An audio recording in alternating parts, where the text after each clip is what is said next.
ಆಡಿಯನ್ಸ್ಗಳು ಬರ್ತಾ ಇಲ್ಲ ರೀಸನ್ ಅಂದರೆ ಫ್ಯಾಮಿಲಿಗೆ ಇಷ್ಟ ಆಗುವಂಥ ಕಥೆಗಳು ಬರ್ತಾ ಇಲ್ಲ. ಒಗ್ಗಟ್ಟು ಯಾವ ಥರ ಇಲ್ಲ ಅಂತ ನಾನು ಓಪನ್ ಆಗಿ ಹೇಳ್ಬಿಡ್ತೀನಿ ಸರ್. ಒಂದು ಕಡೆ ಶೆಟ್ಟಿ ಗ್ಯಾಂಗ್, ಇನ್ನೊಂದು ಕಡೆ ಡಿ ಬಾಸ್ ಗ್ಯಾಂಗ್, ಇನ್ನೊಂದು ಕಡೆ ಸುದೀಪ್ ಅಣ್ಣನ್ ಗ್ಯಾಂಗ್, ಇನ್ನೊಂದು ಕಡೆ ಶಿವಣ್ಣನ್ ಗ್ಯಾಂಗ್. ಸೊ ವಿಮರ್ಶೆ ಮಾಡೋದು ಯೋಚನೆ ಮಾಡ್ಬೇಕು ಸರ್, 100 ಸಲ ಯೋಚನೆ ಮಾಡಬೇಕಾಗುತ್ತೆ. ಯಾಕಂದರೆ ಒಂದು ಸಿನಿಮಾ ಹಿಂದೆ ಸಾವಿರಾರು ಜನ ಕಷ್ಟಪಟ್ಟಿರ್ತಾರೆ. ಬರೋವಂಥ ಎಲ್ಲ ಹೊಸಬ್ರಿಗೆ ಹೇಳೋದಷ್ಟೇ, ದಯವಿಟ್ಟು ರೈಟಿಂಗ್ ಕಲೀರಿ, ರೈಟಿಂಗ್ ಪ್ಯಾಟ್ರನ್ ಕಲೀರಿ. ನಮ್ಮ ಕನ್ನಡ ಇಂಡಸ್ಟ್ರಿ ಸರ್ ಪೇಮೆಂಟು ಓಡೋ ಕುದುರೆಗೆ ಮಾತ್ರ ಕೊಡ್ತಾರೆ ಹೊರತು ಹಿಂದೆ ನಿಂತಿರೋ ಅದನ್ನು ಪುಷ್ ಮಾಡೋ ಅದಕ್ಕೆ ಮೇವು ಹಾಕ್ತಾನಲ್ಲ, ತೊಗೊಂಡೋಗಿ ಆ ಕುದುರೆನ ಸಾಕ್ತಾನಲ್ಲ, ಅವನಿಗೂ ಹಾಕಲ್ಲ ಸರ್.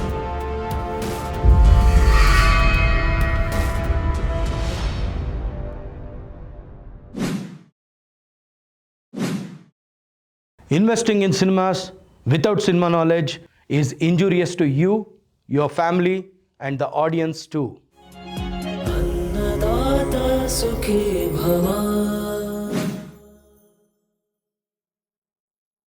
ಎಕ್ಸ್ಪ್ಲೇನ್ ಮಾಡೋಕ್ಕೂ ಕತೆ ಇದೆ ಸರ್, ಪ್ರೊಡ್ಯೂಸರ್ ಇದ್ದಾರೆ, ನಾನು ಬರ್ತೀನಿ, ಕತೆ ಹೇಳ್ತೀನಿ, ನಿಮಗೆ ನರೇಟ್ ಮಾಡ್ತೀನಿ ಅಂತ ಹೇಳಿದಾಗೆಲ್ಲ ನನ್ನ ಬಜೆಟ್ ಒಂದು ರೌಂಡ್ ಫಿಗರ್ ಅದಿದ್ದರೆ ಮಾತ್ರ ಬಾ, ಇಲ್ಲಾಂದರೆ ಬರಬೇಡ ಸರ್. ಹೋಗ್ಲಿ ಕ್ಯಾಮಿಯೋ ಕ್ಯಾರೆಕ್ಟರ್ ಒಂದು 2 ನಿಮಿಷ ಕ್ಯಾರೆಕ್ಟರ್ ಇದೆ ಮಾಡಿ ಸರ್ ಅಂದರೆ ಅದಕ್ಕೂ ಹೈ ಲೆವೆಲ್ ಬಜೆಟ್. ಬರೀ ಪೇಮೆಂಟ್ಗಳು ಹಿಂದೆನೇ ನಿಂತಿದ್ದಾರೆ. ಇಲ್ಲಿ ಕ್ಯಾರೆಕ್ಟ್ರು ಮಾಡ್ತೀನಿ ಅಥವಾ ಕತೆ ಕೇಳಿ ಸಿನಿಮಾ ಓಕೆ ಮಾಡೋರು ಕಡಿಮೆ ಸರ್. ಕತೆನೇ ಕೇಳ್ತಾ ಇಲ್ಲ, ಓನ್ಲಿ ಪೇಮೆಂಟ್ ಬಂತಾ, ನಾನು ಹೇಳೋ ಬಜೆಟ್ ನನಗೆ ಬಂದಿದೆಯಾ, ತಲುಪಿದೆಯಾ, ಅಷ್ಟೇ ಸಾಕು ಅಂತೇಳಿ. ಆಮೇಲೆ ಇನ್ನು ಕೆಲವ್ರು ಏನು ಮಾಡ್ತಾರೆ ಅಂದರೆ, ನನಗೆ ಹೊರಗಡೆ ಆರ್ಟಿಸ್ಟ್ಗಳ ಥರ ಬೇರೆ ಭಾಷೆಗಳಲ್ಲಿ ಬರ್ತಾರೋ ಕಲಾವಿದ್ರ ಥರ ನನ್ನ ಬಿಲ್ಡಪ್ ಮಾಡಬೇಕು ಅಂತ ಆಸೆ ಪಡ್ತಾರೆ. ಬಟ್ ಆ ಲೆವೆಲ್ಗೆ ಇವ್ರು ಇಳಿದು ಪಾತ್ರಗಳಲ್ಲಿ ಇಳಿದು ಆ್ಯಕ್ಟಿಂಗ್ ಮಾಡ್ತಾ ಇಲ್ಲ ಸರ್. ಆ ಲೆವೆಲ್ಗೆ ಬೆಳ್ತಾರೆ. ನಮ್ಮವರು ಒಂದು ಮಿಸ್ಟೇಕ್ ಏನು ಮಾಡ್ತಿದ್ರು ಅಂದರೆ, ದೊಡ್ಡ ದೊಡ್ಡ ಕಲಾವಿದರು ಅವ್ರುಗಳಿಗೆ ಏನಿದ್ರು ಹಿಂದೆ ಒಂದು 10 ಬೆನ್ಸ್ ಕಾರ್ ಬರಬೇಕು, ಬಾಡಿ ಗಾರ್ಡ್ಗಳಿರಬೇಕು, ರೈಮಂಡ್ ಕೋಟೆ ಇರಬೇಕು, ಸೊ ಹೋಗ್ತಿದ್ದಂಗೆ 10 ಜನ ಮುಂದೆ ನಿಂತಿರಬೇಕು, ಫುಲ್ ಬಿಲ್ಡಪ್ ಅದ್ರಲ್ಲಿ ಬೇಕು. ಆಮೇಲೆ ಕತೆಗಳಲ್ಲಿ ಅವ್ರು ಇನ್ವಾಲ್ವ್ ಆಗಿ ನನಗೆ ಈ ಸೀನ್ ಬೇಡ, ನನ್ನ ತೋರಿಸುವಂಥದ್ದು, ನನಗೆ ಹೈಲೈಟ್ ಆಗುವಂಥ ಥರ ಕತೆನ ಚೇಂಜ್ ಮಾಡು, ಸ್ಕ್ರಿಪ್ಟ್ನ ಬರೀ, ಅವರೇ ಇನ್ವಾಲ್ವ್ ಆಗಿ ಬಂದು ನಿಂತ್ಕೊಳ್ಳೋಂಥದ್ದು. ಒಬ್ಬ ನಿರ್ದೇಶಕ ಅವನು ಒಂದು ಕತೆನ ಮಗು ಥರ ಸಾಕಿ ತೊಗೊಂಬಂದದನ್ನು ದೊಡ್ಡದು ಮಾಡಬೇಕು ಅಂದರೆ ಎಷ್ಟೆಲ್ಲ ಕಷ್ಟ ಇದೆ. ಮಗು ಥರ ಸಾಕೊಂಡು ಒಂದೊಂದೇ ಹೆಜ್ಜೆ ಅದನ್ನು ಅಂಬೆಗಾರ ಇಡ್ತಾ ಕರ್ಕೊಂಡು ಬಂದಿರ್ತಾನೆ. ಆ ಕತೆನ ಚೇಂಜ್ ಮಾಡು ಅಂದಾಗ ಡೈರೆಕ್ಟ್ರುಗಳಿಗೆ ಏನಾಗುತ್ತೆ, ಟೋಟಲಿ ಕತೆ ಕನ್ಫ್ಯೂಸ್ ಆಗಿ ಮರ್ತೋಗ್ಬಿಡ್ತಾರೆ ಸರ್. 1-2 ಸೀನ್ ಮಾತ್ರ ಅವ್ನು ಅಂದ್ಕೊಂಡಂಗೆ ಬರ್ಬೋದೇ ಹೊರತು ಇನ್ನೆಲ್ಲ ಮರ್ತೋಗ್ಬಿಡ್ತಾರೆ. ಇದು ನಮ್ಮ ದೊಡ್ಡ ಕಲಾವಿದರುಗಳು ಮಾಡ್ತಿರೋ ಮಿಸ್ಟೇಕ್ಗಳು ಸರ್. ಒಂದು ಒಗ್ಗಟ್ಟಿಲ್ಲ. ಒಗ್ಗಟ್ಟು ಯಾವ ಥರ ಇಲ್ಲ ಅಂತ ನಾನು ಓಪನ್ ಆಗಿ ಹೇಳ್ಬಿಡ್ತೀನಿ ಸರ್. ಒಂದು ಕಡೆ ಶೆಟ್ಟಿ ಗ್ಯಾಂಗ್, ಇನ್ನೊಂದು ಕಡೆ ಡಿ ಬಾಸ್ ಗ್ಯಾಂಗ್, ಇನ್ನೊಂದು ಕಡೆ ಸುದೀಪ್ ಅಣ್ಣನ್ ಗ್ಯಾಂಗ್, ಇನ್ನೊಂದು ಕಡೆ ಶಿವಣ್ಣನ್ ಗ್ಯಾಂಗ್. ಅದೆಲ್ಲದ್ರ ಮಧ್ಯದಲ್ಲಿ ಹೊಸಬ್ರು ಬರೋವಂಥವ್ರಿಗೆ ತುಂಬ ಕಷ್ಟ ಆಗಿದೆ ಸರ್. ಹೊಸಬ್ರು ಬಂದು ನಿಂತ್ಕೊಂಡು ಎಂತೆಂಥ ಟ್ಯಾಲೆಂಟ್ಗಳಿದ್ದಾರೆ ಹೊಸಬ್ರುಗಳಂದರೆ, ಅವ್ರುಗಳಿಗೆ ಒಂದು ಅವಕಾಶ ಕೊಡಿ ಅಂತ ಕೇಳ್ಕೊಂಡೋದ್ರೂ, ನೀನು ಒಂದು ಮಾಡ್ಕೊಂಬ ಆಮೇಲೆ ಅವಕಾಶ ಕೊಡ್ತೀನಿ ಅಂತಾರೆ. ನನಗೆ ಎಷ್ಟೋ ಜನ ನಾನೇ ಹೇಳ್ಬಿಟ್ಟಿದ್ದೀನಿ, ಒಂದು ಮಾಡ್ಕೊಂಬಂದು ಅವಕಾಶ ಕೊಡೋಂಗಿದ್ರೆ ನಾನು ನಿಮ್ಮ ಹತ್ರ ಯಾಕೆ ಬರಬೇಕು? ನಾನು ಮಾಡ್ಕೊಬಂದ್ಮೇಲೆ ಅವಕಾಶ ಕೊಟ್ಟರೆ ವೇಸ್ಟು. ಇವಾಗ ಅವಕಾಶ ಕೊಟ್ಟು ನೋಡಿ, ಇಲ್ಲ ಒಂದು ಶಾರ್ಟ್ ಮೂವಿನಾದರೂ ಮಾಡ್ತೀನಿ, ಅದಕ್ಕಾದ್ರೆ ಇನ್ವೆಸ್ಟ್ ಮಾಡಿ ನೋಡಿ ಅತೆಗೆ. ಇವಾಗ ನೀವು ಈ ಗ್ಯಾಂಗ್ ಅನ್ನೋ ಒಂದು ವಿಷಯನ ಹೇಳಿದ್ರಿ. ಆ ಗ್ಯಾಂಗ್ ಅಂದಾಗ ಫ್ಯಾನ್ಸೂ ಹಾಗೆ ಡಿವೈಡೆಡ್ ಆಗಿರ್ತಾರೆ. ಖಂಡಿತ ಆಗಿದ್ದಾರೆ ಸರ್. ಈ ಫ್ಯಾನ್ಸ್ ಡಿವೈಡ್ ಆಗಿರೋದ್ರಿಂದ, ಅಥವಾ ಫ್ಯಾನ್ಸು ಇವತ್ತಿನ ದಿನ ಯಾವುದೋ ಒಂದು ಚಿತ್ರ ಬಂದಾಗ ಆ ಚಿತ್ರನ ನೋಡೋಕ್ಕಿಂತ ಮುಂಚೆನೇ ಆ ಗ್ಯಾಂಗ್ ಬಗ್ಗೆ ವಾರ ಆದಾಗ ಎಷ್ಟು ಎಫೆಕ್ಟ್ ಆಗುತ್ತೆ ಸಿನಿಮಾ ಮೇಲೆ ಸರ್? ಅವರು ಅದನ್ನು ಒಂದು ಸಲ ಯೋಚನೆ ಮಾಡಬೇಕು. ಈಗ ನಾನೇ ಆಡಿಯನ್ಸಾಗಿ ಕೂತ್ಕೊಂಡು ನಾನು ಯೋಚನೆ ಮಾಡಿ, ನನಗೆ ಈಗ ಎಕ್ಸಾಂಪಲಾಗಿ ಯಾವುದೋ ಒಂದು ದೊಡ್ಡ ನಟ ನನಗೆ ಇಷ್ಟ ಆದ್ದು ಅಂದ್ಬಿಟ್ಟು ಅವ್ರ ಪರವಾಗಿ ಮಾತಾಡಿ ಇನ್ನೊಬ್ಬರು ನಟನ ನಾನು ಹೀಯಾಳಿಸಿ ಮಾತಾಡೋದು, ಇಲ್ಲ ಆ ಸಿನಿಮಾನ ನಾನು ವಿಮರ್ಶೆ ಮಾಡೋದು ತುಂಬ ತಪ್ಪು. ಇಲ್ಲಿ 1000 ಜನ ಟೆಕ್ನಿಷಿಯನ್ಸ್ ಆಗಿರ್ಬೋದು, ಕಲಾವಿದರಾಗಿರ್ಬೋದು, ಅಷ್ಟು ಜನನೂ ಅನ್ನ ಕಿತ್ಕೊಂಡಂಗೆ ಆಗುತ್ತೆ ಸರ್. ಒಬ್ಬರು ಮಾತಾಡೋ ತಪ್ಪು ಅಷ್ಟು ಜನದ್ದು ಅನ್ನ ಕಿತ್ಕೊಂಡಂಗೆ ಆಗುತ್ತೆ. ಅದನ್ನೇ ಆ ಅಷ್ಟು ಜನಕ್ಕೂ ಅನ್ನ ಹಾಕಿರೋ ಪ್ರೊಡ್ಯೂಸರ್ ಮನೇನ ಹಾಳು ಮಾಡ್ದಂಗೆ ಆಗುತ್ತೆ ನಾನೊಬ್ಬ ಮಾತಾಡಿದ್ರೆ. ಸೊ ವಿಮರ್ಶೆ ಮಾಡೋದು ಯೋಚನೆ ಮಾಡ್ಬೇಕು ಸರ್, 100 ಸಲ ಯೋಚನೆ ಮಾಡಬೇಕಾಗತ್ತೆ. ಯಾಕಂದರೆ ಒಂದು ಸಿನಿಮಾ ಹಿಂದೆ ಸಾವಿರಾರು ಜನ ಕಷ್ಟಪಟ್ಟಿರ್ತಾರೆ. ಆ ಸಮಯ ಇದೆಯಲ್ಲ, ಆ ಸೆಕೆಂಡು ಕೂಡ ತಗೊಳಕ್ಕಾಗಲ್ಲ ನಾವು. ಮತ್ತು ಅದ್ರ ಹಿಂದೆ ಬಂದಿರೋದಕ್ಕೆ ಆಡಿಯನ್ಸ್ಗಳು ಏನು ಮಾಡ್ತಾರೆ ಅಂದರೆ, ನೋಡ್ಬಿಟ್ಟು ಈಸಿಯಾಗಿ ಅದು ಚೆನ್ನಾಗಿಲ್ಲ, ಚೆನ್ನಾಗಿದೆ ಸರ್ ಹೇಳೋ ಅಧಿಕಾರ ಇದೆ, ಹೇಳ್ಬೋದು, ಹೇಳ್ಬೇಡಿ ಅಂತಲೇ ಹೇಳೋಕ್ಕಾಗಲ್ಲ, ಹೇಳ್ಬೋದು. ಆದರೆ ಅದನ್ನು ಪರ್ಫೆಕ್ಟಾಗಿ ಹೇಳಬೇಕು. ಯಾವ ಥರ ಇದು ಇಂಥ ಆಡಿಯನ್ಸಿಗೆ ಇಷ್ಟ ಆಗಲ್ಲ, ಇಷ್ಟ ಆಗುತ್ತೆ ಅನ್ನೋದು ಬೇಕಾಗಿಲ್ಲ ಸರ್. ಎಲ್ಲರೂ ಬಂದು ನೋಡಿ. ಒಬ್ಬ ಬಂದು ನೋಡಬೇಡಿ, ಚೆನ್ನಾಗಿಲ್ಲ, ಅದ್ರ ಬದಲು ತಮಿಳು ಇನ್ನೊಂದು ನೋಡಿ, ತೆಲುಗು ಇನ್ನೊಂದು ನೋಡಿ, ಈ ಸ್ಟಾರ್ದು ಬೇಡ, ಈ ಸ್ಟಾರ್ ನೋಡಿ ಅಂತ ಹೇಳೋ ಕೆಲವೊಬ್ರು ಇದ್ದಾರೆ. ಅಷ್ಟು ಜನ ಮಾಡೋ ತಪ್ಪಿಗೆ ಯಾವ ಜನನೂ ಆಡಿಯನ್ಸ್ಗಳು ಹೋಗಲ್ಲ ಸರ್. ಆಮೇಲೆ ಇನ್ನೊಂದು ಏನಾಗಿದೆ ಅಂದರೆ, ಆಡಿಯನ್ಸ್ಗಳು ಬರ್ತಾ ಇಲ್ಲ ರೀಸನ್ ಅಂದರೆ, ಫ್ಯಾಮಿಲಿಗೆ ಇಷ್ಟ ಆಗುವಂಥ ಕಥೆಗಳು ಬರ್ತಾ ಇಲ್ಲ. ಬರೀ ಯೂತ್ಸ್ಗಳಿಗೆ, ಈ 18ರಿಂದ 23-24 ವರ್ಷದೊಳಗೆ ಯೂತ್ಸ್ಗಳಿಗೆ ಇಷ್ಟ ಆಗುವಂಥ ಕಥೆಗಳು. ಇನ್ನು ಅದ್ರ ಮೇಲ್ಗಡೆ ಇರೋರೆಲ್ಲ ನೋಡೋಕೆ ಟೈಮ್ ಇಲ್ಲ ಸರ್. ಫ್ಯಾಮಿಲಿನೇ ಸಾಕೋಕೆ ಕಷ್ಟಪಡ್ತಾ ಇರ್ತಾರೆ. ಇಲ್ಲಿ ಒಂದೊಂದು ಸೆಕೆಂಡ್ಗೂ ಓಡ್ತಾ ಇರೋ ಜೀವನದಲ್ಲಿ ಬಂದು ನೋಡೋಂಥವ್ರು ಏನಿದ್ರು 25 ಒಳಗಡೆ 18 ಮೇಲ್ಗಡೆ. ಈ ಯೂತ್ಸ್ಗಳೇ ನಮ್ಮ ಕನ್ನಡನ ದೂರ ತಳ್ತಾ ಇರೋದು, ಅವರೇ ಕನ್ನಡನ ಉದ್ಧಾರನೂ ಮಾಡ್ತಾ ಇದೀವಿ ಅಂತ ಅನ್ಕೊತಾ ಇರೋದು.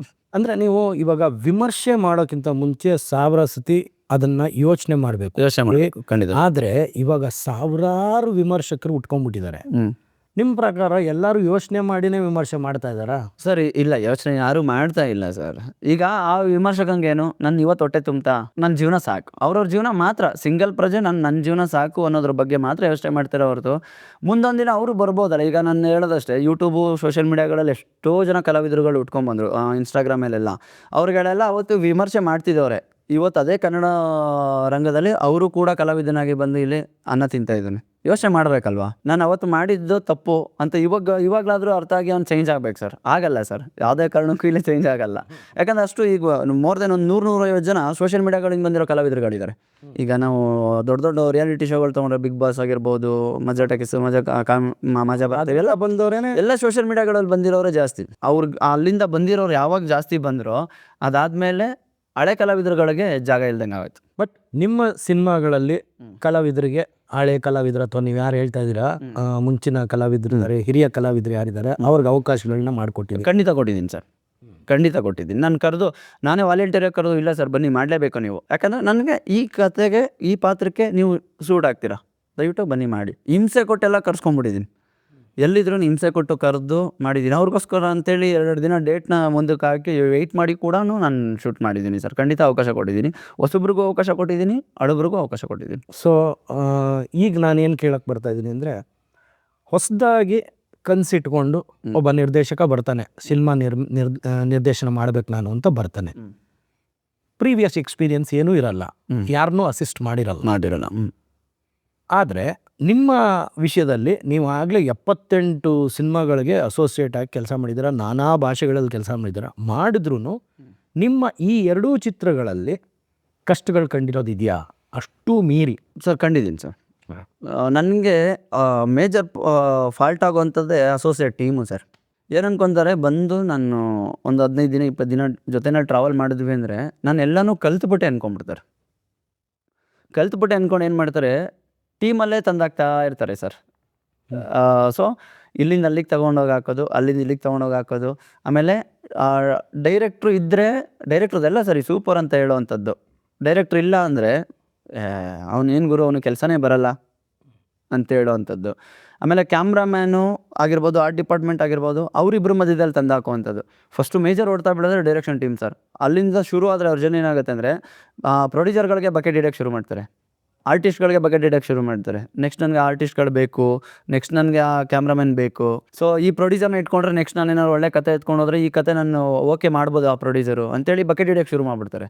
ನಾನೇನು ಮಾಡ್ತೀನಿ ಸರ್, ಒಂದು ಟೀಮಲ್ಲಿ, ಒಂದು ಕಥೆನಲ್ಲಿ, ಒಂದು ಸಿನಿಮಾಗೆ ಜರ್ನಿ ಮಾಡಿರೋ ಆ ಟೀಮ್ನ 100% ನೆಕ್ಸ್ಟ್ ಟೀಮಲ್ಲಿ ಇಟ್ಕೊಳ್ಳಲ್ಲ ಸರ್. ಏನು ಮಾಡ್ತೀನಿ ಅಂದರೆ, ನೆಕ್ಸ್ಟ್ ಟೀಮ್ಗೆ ನಾನು ಮತ್ತೆ ಫ್ರೆಶ್ ಆಗಿರೋ ಹೊಸ ಟೀಮ್ನ ಕರ್ಕೊಂಡು ಹೋಗ್ತೀನಿ. ಅವನಿಗೆ ಸಿನಿಮಾ ಕಲಿಬೇಕು ಅಂತ ಆಸಕ್ತಿ ಇರಬೇಕು, ದುಡ್ಡಿನ ವ್ಯಾಮೋಹ ಇರಬಾರ್ದು. ನಾನು ಕಲಿತೀನಿ ಅನ್ನೋ ಆಸಕ್ತಿ ಇರಬೇಕು. ಏನೇ ಕಾಟ ಕೊಟ್ಟರು, ಸಿನಿಮಾ ಅಂದಮೇಲೆ ಕಾಟ ಇದ್ದೇ ಇರುತ್ತೆ, ಏನೇ ಕಾಟ ಕೊಟ್ಟರು ನಾನು ಕಲೀಲೇಬೇಕು ಅಂತ ನಿಂತ್ಕೊಬೇಕು. ಹಂಗೆ ನಿಂತ್ಕೊಂಡಾಗ ಏನಾಗುತ್ತೆ ಅಂದರೆ, ಅವ್ನು ಫುಲ್ ಫ್ಲೆಡ್ಜಾಗಿ ಸಿನಿಮಾ ಬಗ್ಗೆ ತಿಳ್ಕೊಳ್ತಾ ಹೋಗ್ತಾ ಇರಬೇಕಾದ್ರೆ, ಒಂದು ಸ್ಕ್ರಿಪ್ಟಿಂದ ಹಿಡಿದು ನಾನು ಕುಂಬಳಕಾಯಿ ಹೊಡೆಯೋ ತನಕ ಅವ್ನು ತಿಳ್ಕೊತಾ ಹೋಗ್ಬೇಕಾದ್ರೆ ಅಷ್ಟೇ ನನ್ನ ಸಿನಿಮಾ ನಾನು ಶೂಟೇ ಮುಗಿಸಿರ್ತೀನಿ ಸರ್. ಯಾಕಂದರೆ ಎಕ್ಸ್ಪೀರಿಯನ್ಸ್ ಆ್ಯಂಡು ನಮಗೆ ಕ್ಯಾಮ್ರಾಮನ್ ಇರ್ತಾರೆ, ಆರ್ಟ್ ಡೈರೆಕ್ಟರ್ ಇರ್ತಾರೆ, ಲೈಟಿಂಗ್ ಅವ್ರು ಇರ್ತಾರೆ. ಇವ್ರನ್ನ ನಾವು ಅಸೋಸಿಯೇಟ್ಗಳನ್ನ ನಾನು ತಪ್ಪು ಅಂತ ಹೇಳ್ತಾ ಇಲ್ಲ, ಅವ್ರು ಮಾಡೋ ಮಿಸ್ಟೇಕ್ಗಳದು. ಸೊ ನಾನು ಅವ್ರನ್ನ ಚೇಂಜ್ ಮಾಡ್ಕೊಂಡು ಹೋಗ್ತೀನಿ. ಅವರು ಎಲ್ಲ ತಿಳ್ಕೊಳ್ಳೋ ಅಷ್ಟರಲ್ಲಿ, ಪ್ರೊಡ್ಯೂಸರ್ ಯಾರು, ಡೈರೆಕ್ಟರ್ ಯಾರು, ಕೆಲಸ ಏನು, ಫುಲ್ ಫ್ಲೆಡ್ಜಾಗಿ ಕಲಿಯೋ ಅಷ್ಟರಲ್ಲಿ ನಾನೇನು ಮಾಡಿರ್ತೀನಿ, ಸಿನಿಮಾನ ಶೂಟ್ ಮುಗಿಸಿ ಪೋಸ್ಟ್ ಪ್ರೊಡಕ್ಷನ್ಗೆ ಎತ್ಕೊಂಡ್ಬಂದಿರ್ತೀನಿ. ನಾನು 2 ಸಿನಿಮಾನು ಹಂಗೆ ಮಾಡಿದ್ದು, 3ನೇ ಸಿನಿಮಾಗೂ ಕೂಡ ಹಾಗೆ ಮಾಡ್ತಿರೋದು ನಾನು. ಈಗ ನೀವು ಒಂದು ವಿಷಯ ಹೇಳಿದ್ರಿ, ದುಡ್ಡಿನ ಮೇಲೆ ವ್ಯಾಮೋಹ ಇರಬಾರ್ದು ಅಂತ. ಬಟ್ ಎಲ್ಲರೂ ಬರೋದು ಹೊಟ್ಟೆಪಾಡಿಗೋಸ್ಕರನೇ ತಾನೆ ಸರ್? ಹೊಟ್ಟೆಪಾಡು ಸರ್. ಈಗ ನಾನು ಹೇಳ್ತೀನಿ ಸರ್, 1,000 ದುಡ್ಡಿಗೆ ಆಸೆ ಪಟ್ಟವನು ಅವ್ನ ಜೀವನನೇ ಹಾಳು ಮಾಡ್ಕೊತ ಹೋಗ್ತಿರ್ತಾನೆ, ಕಲಿಯಲ್ಲ. ಈಗ ನಾನೇ ಎಷ್ಟೋ ಸಿನಿಮಾಗಳಲ್ಲಿ ಏನು ಮಾಡಿದ್ದೀನಿ ಅಂದರೆ, ನನ್ನ ಪೇಮೆಂಟ್ ಆಗ್ತಾರಲ್ಲ ಬಿಡು ಅಂದ್ಬಿಟ್ಟು ಕ್ಯಾರವನ್ಗಳಲ್ಲಿ ಕೂತ್ಕೊಂಡಿದ್ದುಂಟು, ಸುಮ್ಮನೆ ಮರದ ಕೆಳಗಡೆ ಹೋಗಿ ನಿಂತ್ಕೊಂಡಿದ್ದುಂಟು, ವಾಕಿಟಾಕಿ ಇಟ್ಕೊಂಡೋಗಿ ಸುಮ್ಮನೆ ನಿಂತ್ಕೊಂಡ್ಬಿಡ್ತಾ ಇದ್ದೆ. ಸೊ ನಾನೇನಂತಿದ್ದು, ಪೇಮೆಂಟ್ ಮಾತ್ರ ಸಿಕ್ಕರೆ ಸಾಕು, ಇವತ್ತು ನಾನು ಮುಗ್ದೋಗ್ಬಿಡುತ್ತೆ ಅಂತ. ಬಟ್ ನಾನು ಮಿಸ್ಟೇಕ್ ಮಾಡಿದ್ದು ಆ ಪೇಮೆಂಟ್ ಬದಲು ಪೇಮೆಂಟ್ ಇವತ್ತಲ್ಲ ನಾಳೆ ಬರಲಿ, ಅಥವಾ ನಾಳೆ ಇವತ್ತಿನ ₹100 ಆಸೆ ಪಟ್ಟು ನಾಳೆ ₹1000 ಬರೋದನ್ನ ಕಳ್ಕೊಂಬಿಟ್ಟಿದ್ದೀನಿ. ಎಷ್ಟೋ ಸಲ ಕಳ್ಕೊಂಬಿಟ್ಟಿದ್ದೀನಿ ಸರ್. ಅಲ್ಲೋಗಿ ಮುಂದೆ ನಿಂತು ಕ್ಯಾಮ್ರಾ ಪಕ್ಕದಲ್ಲೋ ಮಾನಿಟರ್ ಪಕ್ಕದಲ್ಲೋ ಅಥವಾ ಒಬ್ಬರು ಆರ್ಟಿಸ್ಟ್ ಪಕ್ಕದಲ್ಲೋ ನಿಂತು ಏನು ಮಾಡ್ತಾರೆ ಡೈರೆಕ್ಟರ್ಗಳು ಏನು ಮಾಡ್ತಾರೆ, ಸೊ ಆರ್ಟಿಸ್ಟ್ಗಳು ಹೇಗೆ ಮಾಡ್ತಿರ್ತಾರೆ, ಏನಾದ್ರು ಮಿಸ್ಟೇಕ್ ಇದೆಯಾ, ಈಗ ನನಗೆ ಹೇಳೋ ಧೈರ್ಯ ಇಲ್ಲ ನಮ್ಮ ಡೈರೆಕ್ಟ್ರಿಗೆ ಅಂದರೆ ನಾವಾದರೂ ಚೇಂಜ್ ಮಾಡ್ಕೋಬೇಕು. ನೆಕ್ಸ್ಟು ಈಗ ನಾನು ಡೈರೆಕ್ಟ್ರಿಗೆ ಹೇಳೋಕ್ಕೆ ಧೈರ್ಯ ಇಲ್ಲ, ನನ್ನ ಸಿನಿಮಾದಲ್ಲಿ ನಾನು ಡೈರೆಕ್ಟರ್ ಆದಾಗ ನಾನು ಅದನ್ನು ಚೇಂಜ್ ಮಾಡ್ಕೋಬೇಕು ಅಂತನಾದರೂ ಕಲಿಬೇಕಿತ್ತು, ಕಲ್ತಿಲ್ಲ. ಅದಕ್ಕೆ ನಾನು ಫಸ್ಟ್ ಹೇಳಿದ್ದು ಇನ್ನೂ ಕಲ್ತಿಲ್ಲ ಸರ್, ನಾನು ಜೀರೋನಲ್ಲೇ ಇದ್ದೀನಿ, ಇನ್ನೂ ಕಲಿತಾ ಹೋಗಬೇಕು ಅಂತ. ಆದರೆ ಬೇರೆ ಇಂಡಸ್ಟ್ರಿಗಳಲ್ಲಿ ನಾವು ಕಂಪೇರ್ ಮಾಡಿದಾಗ ಬೇರೆ ಇಂಡಸ್ಟ್ರಿಗಳಲ್ಲಿ ಯಾರೇ ಏನೇ ಕೆಲ್ಸಕ್ಕೆ ಹೋದರೆ ಅವತ್ತಿನ ಏನು ಪೇಮೆಂಟ್ ಇರುತ್ತೋ ಅವ್ರಿಗೆ ಸಿಗುತ್ತೆ. ಯಾಕೆ ನಮ್ಮ ಸಿನಿಮಾ ಇಂಡಸ್ಟ್ರಿಯಲ್ಲಿ ಮಾತ್ರ ಈ ಒಂದು ವಾಡಿಕೆ ಬಂದಿದೆ? ಸರ್ ಖಂಡಿತ ಸಿಗುತ್ತೆ. ನಾನೇ ಎಷ್ಟೋ ಸಲ ಅಂದ್ಕೊಂಡಿದ್ದೀನಿ, ನಾನು ತಮಿಳು ತೆಲುಗಲ್ಲೆಲ್ಲ ಹೋದಾಗ ಮೋರ್ ದೆನ್ ನನಗೆ ತುಂಬ ಪೇಮೆಂಟ್ಗಳು ಸಿಕ್ಕಿದೆ ಒಂದಿನಕ್ಕೆ. ಇಷ್ಟೆಲ್ಲ ಸಿಗುತ್ತಾ ಅಂತ ಖುಷಿ ಆಗ್ಬಿಟ್ಟು ನಾನೇ ತಿಂಗ್ಳಿಗೆ 4 ಸಲ ಚೆನ್ನೈ, ಹೈದರಾಬಾದು, ಬಾಂಬೆ ಅಂತ ಓಡಾಡಿದ್ದೀನಿ. ನಾನು ತುಂಬ ಓಡಾಡಿದ್ದೀನಿ. ಇಲ್ಲೇನಾಗಿದೆ ಸರ್, ಮ್ಯಾನೇಜರ್ಗಳಂತ ಇರ್ತಾರೆ, ಒಂದಷ್ಟು ಜನನ ಇಷ್ಟೇ ಪೇಮೆಂಟ್ ಕೊಡ್ತೀನಿ ಅಂತ ಕರ್ಕೊಂಬಂದಿರ್ತಾರೆ, ಅದರಲ್ಲಿ ಅರ್ಧಂಬರ್ಧ ಕೊಟ್ಬಿಡ್ತಾರೆ. ಅದರಿಂದ ತುಂಬ ಜನ ಅಸೋಸಿಯೇಟ್ಗಳು ಬರೋಲ್ಲ. ಕ್ಯಾಮ್ರಾಮನ್ ಅಸೋಸಿಯೇಟ್ಗಳಾಗಿರ್ಬೋದು, ಡೈರೆಕ್ಟರ್ಗಳ ಅಸೋಸಿಯೇಟ್ಗಳಾಗಿರ್ಬೋದು, ಆರ್ಟ್ ಡೈರೆಕ್ಟರ್ಗಳ ಅಸೋಸಿಯೇಟ್ಗಳಾಗಿರ್ಬೋದು, ಇವ್ರಿಗೆಲ್ಲರಿಗೂ ಮೇಜರ್ ಪಾಯಿಂಟ್ ಏನಪ್ಪ ಅಂದರೆ ಸರ್, ಎಲ್ಲ ಹಳ್ಳಿಯಿಂದ ಬಂದಿರೋವಂಥವ್ರು ಯಾರೂ ಕೂಡ ಕರೋಡ್ಪತಿಗಳಲ್ಲ, ಯಾರೂ ಬ್ಯಾಕ್ಗ್ರೌಂಡ್ ಇಟ್ಕೊಂಡ್ಬಂದಿರೋರಲ್ಲ, ಸಿನಿಮಾ ಬ್ಯಾಕ್ಗ್ರೌಂಡ್ ಇರೋರಂತೂ ಅಲ್ವೇ ಅಲ್ಲ. ನಾವು ಸಿನಿಮಾ ರಂಗಕ್ಕೆ ಬಂದರೆ ಕಲಿತು ನಿಂತ್ಕೋತೀವಿ, ನಮಗೂ ಒಂದಷ್ಟು ಪೇಮೆಂಟ್ ಸಿಗುತ್ತೆ ಅಂತ ಬಂದಿರೋರು. ನಮ್ಮ ಕನ್ನಡ ಇಂಡಸ್ಟ್ರಿ ಸರ್ ಪೇಮೆಂಟು ಓಡೋ ಕುದುರೆಗೆ ಮಾತ್ರ ಕೊಡ್ತಾರೆ ಹೊರತು ಹಿಂದೆ ನಿಂತಿರೋ ಅದನ್ನು ಪುಷ್ ಮಾಡೋ ಅದಕ್ಕೆ ಮೇವು ಹಾಕ್ತಾನಲ್ಲ, ತೊಗೊಂಡೋಗಿ ಆ ಕುದುರೆನ ಸಾಕ್ತಾನಲ್ಲ, ಅವನಿಗೂ ಹಾಕಲ್ಲ ಸರ್. ನನಗೆ ನಾನೇ ವಸೂಲಿ ಮಾಡ್ಕೊತೀನಿ ಅಂದರೆ ಇಲ್ಲಿ ಒಂದು 18 ಲಕ್ಷ ಚಿಲ್ಲರೆ ದುಡ್ಡು ಬರ್ಬೇಕು ಸರ್ ನನಗೆ ಇಂಡಸ್ಟ್ರಿ ಕಡೆಯಿಂದ, ಕೊಡಲ್ಲ ಸರ್. ಫೋನ್ ಮಾಡಿದ್ರೆ ಇಲ್ಲ ನೀನೇನು ಕೆಲಸ ಮಾಡಿದೆ ಅಂತ ಕೊಡಬೇಕು, ಹಾಗೆ ಹೇಳಿದ್ದಾರೆ. ಏನು ಕೆಲಸ ಮಾಡಿದೆ ಅಂತ ಕೊಡಬೇಕು, ಏನಕ್ಕೆ ಕೊಡಬೇಕು. ಹೊಸಬ್ರುಗಳಿಗಾದ ಈಗ ನಾನು ಹೇಳೋದು ಹೊಸಬ್ರುಗಳಿಗೆ ಏನು ಗೊತ್ತಾ, ನೀವು ದುಡ್ಡು ಮಾಡ್ತೀನಿ ಅಂತಲೇ ಬರಬೇಡಿ. ಅಟ್ಲೀಸ್ಟ್ ನಿನ್ನ ಹತ್ರ ಬ್ಯಾಕ್ಗ್ರೌಂಡ್ ಇತ್ತಾ ಏನಾರು ಒಂದು ಇಟ್ಕೋ, ಎಜುಕೇಷನ್ ಇತ್ತಾ ಏನಾರು ಒಂದು ಇಟ್ಕೋ, ಸಪ್ರೇಟಾಗಿ ಏನಾರು ಒಂದು ಕೆಲಸ ಮಾಡು, ಅದ್ರ ಜೊತೆ ಕಲಿತಾ ಹೋಗು. ನೀನು ಕಲಿಯೋದಕ್ಕೆ ಅಕಾಡೆಮಿಗಳಿಗೆ ಹೋಗಬೇಕು ಅಂತೇನಿಲ್ಲ. ಅಬ್ಸರ್ವೇಷನ್, ಎಲ್ಲ ಅಬ್ಸರ್ವೇಷನಿಂದನೇ ಬರೋದು. ಈಗ ನೀವು ಹೇಗೆ ಕೂತಿದ್ದೀರಾ ಅಂತ ನೋಡೋದು ನಾನು ನಿಮ್ಮ ಥರ ಕೂತ್ಕೋಬಲ್ಲೆ, ನೋಡೇ ಇಲ್ಲ ಅಂದರೆ ಹೇಗೆ ಕೂತ್ಕೋತೀನಿ ನಾನು. ಪ್ರತಿಯೊಂದು ಅಬ್ಸರ್ವೇಷನ್, ನೀನು ತಿರುಗಾಡು. ಆಮೇಲೆ ಪೀಪಲ್ ಕಮ್ಯುನಿಕೇಷನ್, ನಾನು ಹೇಳ್ದಂಗೆ ಅವತ್ತಿಂದನೂ ನೀನು ಶುರು ಮಾಡಿದಾಗಿನಿಂದನೂ ಜನಗಳನ್ನ ಹಿಡಿತಿದ್ದಾರೆ ಇಟ್ಕೊಂಬ. ನಿಂದೇ ಆದಂಥ ಒಂದು ಟೀಮ್ ಬಿಲ್ಡ್ ಮಾಡ್ಕೊಂಬ. ಆ ಟೀಮ್ ಹೆಂಗಿರ್ಬೇಕು ಅಂದರೆ ನಿನ್ನ ಮಾತು ಎಲ್ಲರೂ ಕೇಳೋ ಬದಲು ಎಲ್ಲರ ಮಾತನ್ನು ನೀನು ಕೇಳೋ ಥರ ಇರಬೇಕು. 101 ಅಭಿಪ್ರಾಯಗಳು ಬಂದ್ರೇ ಅಲ್ಲಿ ನಾನು ಕೇಳೋಕ್ಕಾಗೋದು. ಅದೇ ಥರನೇ ಕೇಳಬೇಕು, ಅದೇ ಥರನೇ ಮಾತಾಡಬೇಕು, ಅದೇ ಥರ ನಡ್ಕೊಬೇಕು. ನಾನು ರೂಢಾಗಿ ಮಾತಾಡ್ಬಿಟ್ರೆ ಹೊಂಟೋಗ್ಬಿಡ್ತಾರೆ ಅನ್ನೋ ಭಯ ಬೇಡ. ಕಲಿಸ್ಬೇಕು ಅಂದಿರೋ ರೂಢಾಗೇ ಮಾತಾಡಬೇಕು. ಕಲ್ತ್ಕೊಬೇಕು ಅಂದೋ ನಾವು ಬಯಸ್ಕೊಳ್ಳೇಬೇಕು, ಮಾತಾಡ್ಸ್ಕೊಳ್ಳೇಬೇಕು, ಎಲ್ಲನೂ ಬೇಕು ಸರ್. ದುಡ್ಡು ಜಸ್ಟ್ ಪಾರ್ಟ್ ಆಫ್ ಊಟಕ್ಕೆ ಅಷ್ಟೇ ಸರ್, ಇನ್ನೇನು ಬೇಡ. ಕಲಿತೀನಿ, ಸಿನಿಮಾದಲ್ಲಿ ಉಳ್ಕೊತೀನಿ ಅನ್ನೋನಿಗೆ ದುಡ್ಡು ಅವಶ್ಯಕತೆ ಇಲ್ಲ ಸರ್.